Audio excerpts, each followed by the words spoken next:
ओम शांति। 1 जुलाई 2026 के बाबा के मधुर महावाक्य। बाबा कहते मीठे बच्चे, सारी दुनिया को शांति देना एक बाप का ही काम है। इसलिए कहते हैं हे शांति देवा, तो प्राइज भी बाप को ही मिलनी चाहिए।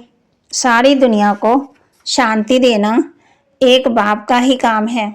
इसलिए कहते हैं हे शांति देवा, तो प्राइज भी बाप को ही मिलनी चाहिए। प्रश्न, कौन से बच्चे बाप को पूरा पूरा फॉलो कर सकते हैं?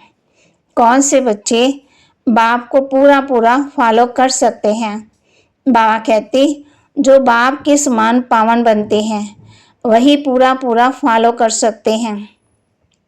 जो पक्के आशिक बने हैं वही मुझ माशूक को फॉलो कर सके। ऐसे आशिकों को ही मैं साथ ले जाता हूँ। इसलिए शास्त्रों में दिखाते हैं गौ को पूंछ पकड़ने से पार हो जाएंगे। अब यहाँ गौ की पूंछ की तो बात ही नहीं है। गीत तो प्यार का सागर है। ओम शांति। बाप दादा दोनों है ना। अब ये तो बच्चे जानते हैं कि आत्मा का बाप शिव बाबा है। ये भी तुम जानते हो कि मैं पतित पावन हूँ, मैं निराकार हूँ। तुम भी निराकार हो, शांत स्वरूप हो। निराकार बाप भी शांत स्वरूप है, आत्मा भी शांत स्वरूप है। आत्मा का सधर्म है ही शांति। तुम्हारा निवास स्थान है शांति धाम। जब यज्ञ आदि रचते हैं तो कहते हैं शांति देवा, शांति देवा, क्योंकि शांति का सागर तो वह परमात्मा ही है। सारी दुनिया को शांति देने वाला वह बाप है। ऐसे बहुत हैं जिनको शांति के पीछे प्राइज मिलती है। कभी किसी को प्राइज मिलती तो कहेंगे ये शांति स्थापन करने के निमित्त बने हुए हैं, इसमें बड़ों बड़ों के नाम लेते हैं। अब शांति तो चाहिए सारी दुनिया में, नहीं तो अशांत रहने वाले औरों को भी अशांत करते हैं। ये है ही रावण राज्य। रावण दुश्मन है ना। राम को दुश्मन नहीं कहेंगे। राम का कभी भी बुत नहीं बनाएंगे, ना त्रेता वाले राम की, ना परम पिता परमात्मा की। राम राज्य तो सब चाहते हैं, परंतु राम राज्य किसको कहा जाता है ये भी कोई नहीं जानते। सिर्फ कहते हैं नई दुनिया हो, नई दिल्ली में राम राज्य हो। नई दिल्ली कहते हैं, नाम तो बहुत रखे जाते हैं। दिल्ली सबकी कैपिटल रहती है। दिल्ली ही परिस्थान थी। राधे कृष्ण को भी वहाँ ही दिखाते हैं। ये दोनों ही मुख्य प्रिंस और प्रिंसेस हैं। सिर्फ दोनों ही नहीं, जरूर और भी होंगे। 8 राजाई तो गाई जाती है। बुद्धि से काम लेना है। सतयुग में जरूर राजाई और भी होगी। यहाँ भी देखो कितनी राजाई है। वृद्धि होते होते ढेर हो जाती। फलाने फलाने गांव का महाराजा, छोटे छोटे गांव भी बहुत है ना। सतयुग में रहने वाले थोड़ी थे। वहां तो लक्ष्मी नारायण का नाम वाला है। 2500 वर्ष उनका राज्य चला है। मनुष्य कहते हैं लाखों वर्ष हुए हैं। विचार की बात है। यह है आत्मा के लिए भोजन। बाप ये रूहानी भोजन देते हैं तुम्हारी बुद्धि को, आत्मा को। अब तुम्हारी बुद्धि का ताला खुला है। ऋषि मुनि आदि सब कहते थे हम रचना रचना को नहीं जानते। अब तुम बच्चे ऐसे नहीं कहेंगे। तुम तो रचना रचना के आदि मध्यंत को जानते हो। तुम अपने 84 के चक्कर को जान गए हो। आदि में तुम देवी देवता थे, फिर मध्य में रावण की प्रवेशता होने से विकारी बन गए हैं। अब है अंत। तुम जानते हो अभी पुरानी दुनिया का विनाश हो, फिर आदि होगी। आदि में होगा राम राज्य, मध्य में होगा रावण राज्य, शुरू में होगा राम राज्य, बीच में होगा रावण का राज्य। अब रावण राज्य पूरा हो फिर राम राज्य शुरू होगा। नर से नारायण बनना है। यह है सत्य नारायण की कथा। तुम जानते हो सर्वशास्त्रमयी शिरोमणि श्रीमद् गीता है। श्रीमद् मिलती है श्रेष्ठ बनने के लिए। श्री कहते हैं श्रेष्ठ को। बच्चे जानते हैं एक गीता शास्त्र है जिससे देवी देवता धर्म का शास्त्र कहा जाता है, जिससे देवता धर्म की स्थापना होती है संगम पर। सतयुग में तो कोई पतित होते नहीं जो पावन बनाए। अब तुमको बाप समझाते हैं गीता को पतित पावनी कह नहीं सकते। गीता द्वारा पावन नहीं बन सकते। गीता के भगवान को पतित पावन कहते हैं। ये अच्छी रीति याद करो। गीता है आदि सनातन देवी देवता धर्म का शास्त्र। गीता के समय ही महाभारी महाभारत लड़ाई भी लगी थी, जिससे अनेक धर्म विनाश हुए और एक धर्म की स्थापना हुई। गीता के लिए कहते हैं देवी देवता धर्म का शास्त्र। ब्राह्मणों का शास्त्र नहीं कहते हैं। ब्राह्मणों का नाम गीता में है ही नहीं। परमपिता परमात्मा ही आकर के ब्रह्मा द्वारा इन सभी वेदों शास्त्रों आदि का सार बताते हैं। अब तुम समझते हो। सतयुग में तो ब्राह्मण होते ही नहीं। वहां है लक्ष्मी नारायण देवताएं। ब्रह्मा के बाद है विष्णु। चित्रों में दिखाया है ब्रह्मा द्वारा स्थापना विष्णुपुरी की। ब्रह्मा और विष्णु दोनों तो नहीं होंगे। ब्रह्मा द्वारा देवी देवता धर्म की स्थापना होगी। ये डिटेल में समझने की बातें हैं। अभी तुम बच्चे शिव बाबा से स्वर्ग का वर्षा लेते हो। हकदार ठहरे ना। मुख्य धर्म शास्त्र हैं 4। श्रीमद् भगवद गीता नंबर 1 शास्त्र, जिसमें नंबर 1 धर्म की स्थापना होती है। फिर होते हैं इस्लाम में बोधि। एक ही गीता है जिसमें श्रीमद् भगवद गीता लिखा हुआ है और कोई शास्त्रों में श्रीमद् नहीं है। श्रीमद् इस्लाम में व श्रीमद् बोधि शास्त्र नहीं गाया जाता। श्रीमद् भगवद गीता है ही एक। उससे कौन सा धर्म स्थापन किया? आदि सनातन देवी देवता धर्म की स्थापना हुई और स्थापना होती है अंत में। ये समझने की बातें हैं। अभी बाबा हमको टीचर के रूम में पढ़ाते हैं। ये बुद्धि में रहना चाहिए। बाबा हमारा बाप भी है, टीचर भी है। बाबा पढ़ाई से सबकी सदगति करते तो सदगुरु भी ठहरा। बाप को सभी याद करते हैं। अब गीता में श्री कृष्ण का नाम डाल दिया। वह तो ज्ञान का सागर नहीं, उनको ज्ञान का सागर बाप ने ऐसा बनाया है, तो वह टीचर भी है। यहाँ तुम नई बातें सुनते हो। शास्त्र आदि तो बहुत पढ़ते सुनते आए। अब तुम बाप द्वारा डायरेक्ट सुनते हो। आगे सब शरीरधारी मनुष्यों द्वारा सुना था। अभी तुम समझते हो हम आत्मा असल में अशरीरी थे, पीछे फिर शरीर धारण किया। बाबा भी अशरीरी है। शिवलिंग बनाते हैं। आत्मा शरीर द्वारा उनको पूजती है, पुकारते भी है कि हे परमपिता परमात्मा, आकर हम पतितों को पावन बनाओ। लिंग की पूजा करते, परंतु ये थोड़ी समझते हैं कि ये पतित पावन बाप है जिसको हम पुकारते हैं। शिव भगवान है, ईश्वर है। बस ऐसे ही याद करते हैं। उनको बाबा कहें तो बुद्धि में आए कि बाबा से वर्षा मिलना चाहिए। हमको वर्षा मिला है, तब हम पूछते हैं। भारतवासियों को वर्षा मिला है, मिला जरूर है। कब मिला ये भूल गए हैं। अब तुम बच्चे समझते हो। बच्चे कहते हैं हम बाबा के पास आए हैं। शिव बाबा ब्रह्मा तन में आकर समझाते हैं। त्रिमूर्ति का नाम बाला है। त्रिमूर्ति मार्ग में नाम रखा है। बाप की महिमा बहुत है। गीत में भी सुना ना, प्यार का सागर है, सदगति दाता है, दुखों से छुड़ाने वाला, सुख देने वाला, सुख शांति देने वाला एक बाप ही है।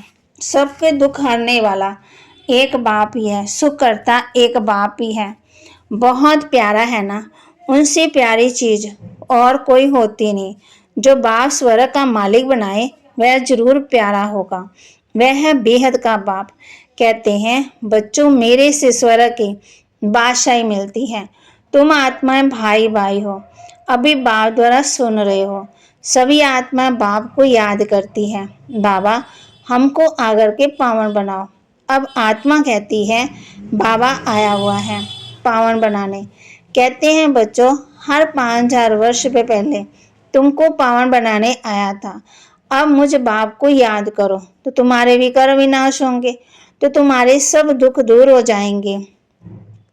पुकारते भी हैं हे पतित पावन आओ, अथवा तालियां बजाते रहते। कितना पुकारते हैं पतित पावन सीताराम, तो खुद पति ठहरे ना। ये है नरक। इसको रौरव नरक कहा जाता है। गुरुड़ पुराण में कितनी बातें लिख दी हैं कि ये करने से ये बनेंगे, ये होगा। फिर क्या देते हैं गऊ का पूछ पकड़ने से स्वर्ग में चले जाएंगे, ऐसा कुछ लिखा हुआ है। अब जानवर की तो बात ही नहीं है। तुम गौ माता हो ना, तुम्हारी पूंछ अथवा तुम्हारी पीठ जब तक कोई ना पकड़े तब तक रास्ता मिल न सके। पूंछ तो है ही नहीं, कहते भी हैं तुम्हारी पूंछ पकड़कर तर जाएंगे। अब यहाँ पूंछ तो पकड़ना ही नहीं है, परंतु फॉलो करना है।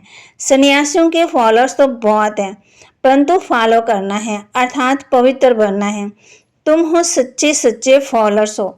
शिव बाबा कहते मैं आया हूँ तुम सबको वापस ले जाने। तुम मुझे याद करो तो तुम्हारे पाप भस्म हो जाएंगे। पावन बनने बगैर फॉलो कर नहीं सकेंगे। शिव बाबा को पूरा फॉलो करना है। तुम यहाँ बैठे हो फॉलो करने के लिए। भक्ति मार्ग में मुझे याद करते आए हो। तुम जानते हो आत्मा आशिक हैं, परमात्मा माशूक हैं। आत्मा उनको याद करती हैं और वह आए हैं लेने के लिए। कहते हैं मुझे फॉलो करो तो तुम्हारे को साथ ले जाऊंगा। कैसे फॉलो करो वह समझाते हैं। मैं हूँ पावन, तुम हो पतित, तो जरूर पावन बनना पड़े, जरूर फॉलो करना पड़े। विकारी तो फॉलो कर ना सके। फॉलो करने के लिए मेरे समान पवित्र बनो। क्या मैं पतितों को अपने साथ शांति धाम ले जाऊंगा? इतने सब मनुष्य भक्ति तप दान पुण्य आदि करते हैं मुक्ति पाने के लिए, क्योंकि यहाँ दुख है और चाहते हैं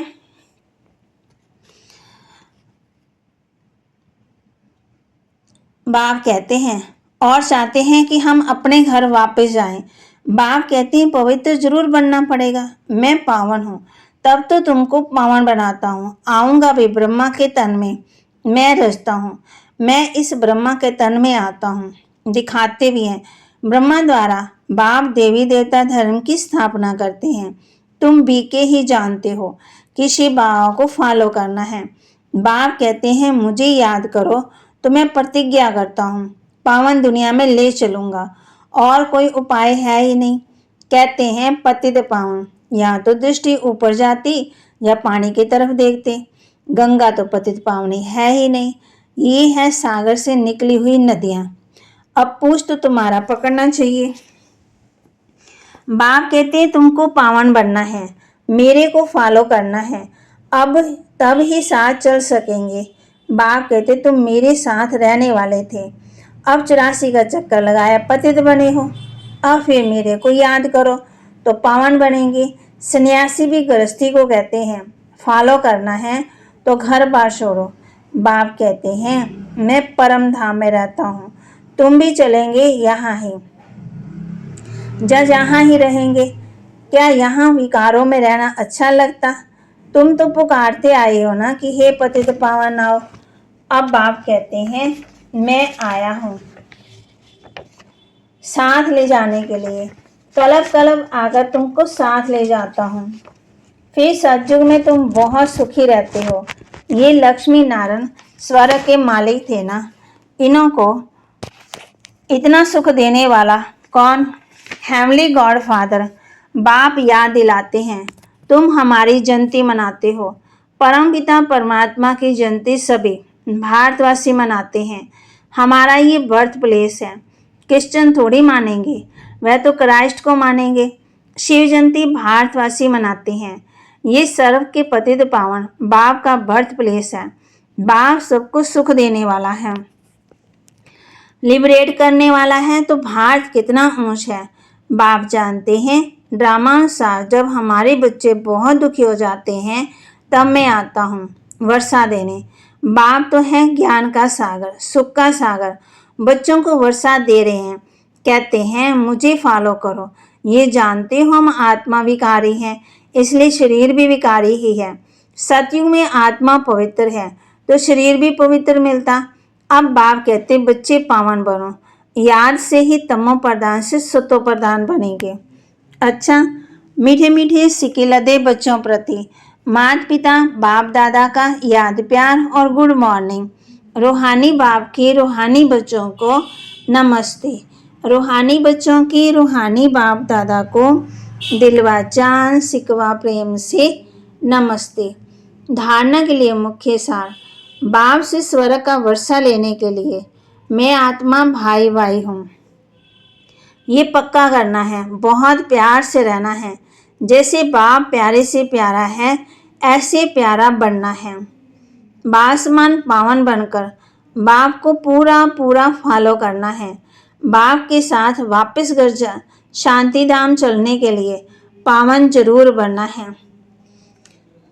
बासमान पावन बनकर बाप को पूरा पूरा फॉलो करना है। बाप के साथ वापस घर शांति धाम चलने के लिए पावन जरूर बनना है। वरदान। निर्बल आत्माओं में शक्तियों का फोर्स बनने वाले ज्ञान दाता सो वरदाता भव। निर्बल आत्माओं में शक्तियों का फोर्स बनने वाले ज्ञान दाता सो वरदाता भव। वर्तमान समय निर्बल आत्माओं में इतनी शक्ति नहीं है जो जंप दे सके, उन्हें एक्स्ट्रा फोर्स चाहिए। तो आप विशेष आत्माओं को स्वयं में विशेष शक्ति भर के उन्हें हाई जंप दिलाना है।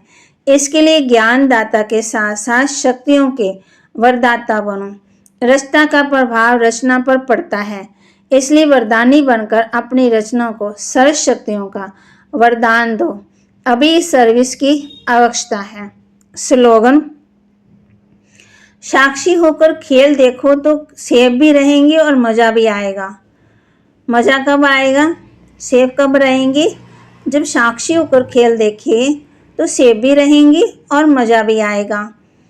अव्यक्त इशारे। ज्वालामुख ज्वाला स्वरूप स्थिति में हर शक्तियाँ याद का अनुभव करो।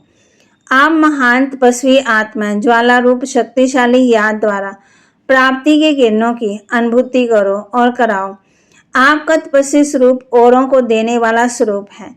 जैसे सूर्य विश्व को रोशनी देने की और अनेक विनाशी प्राप्तियों की अनुभूति कराता है, ऐसे आप भी अपने तपस्वी स्वरूप द्वारा शांति और शक्ति की किरणें देते रहो। तब कहते क्या देनी है सबको? किरणें देनी है। तो बाबा के महावाक्य को लाइक करें, शेयर करें, सब्सक्राइब करें और अपने जीवन में जरूर धारण भी करें।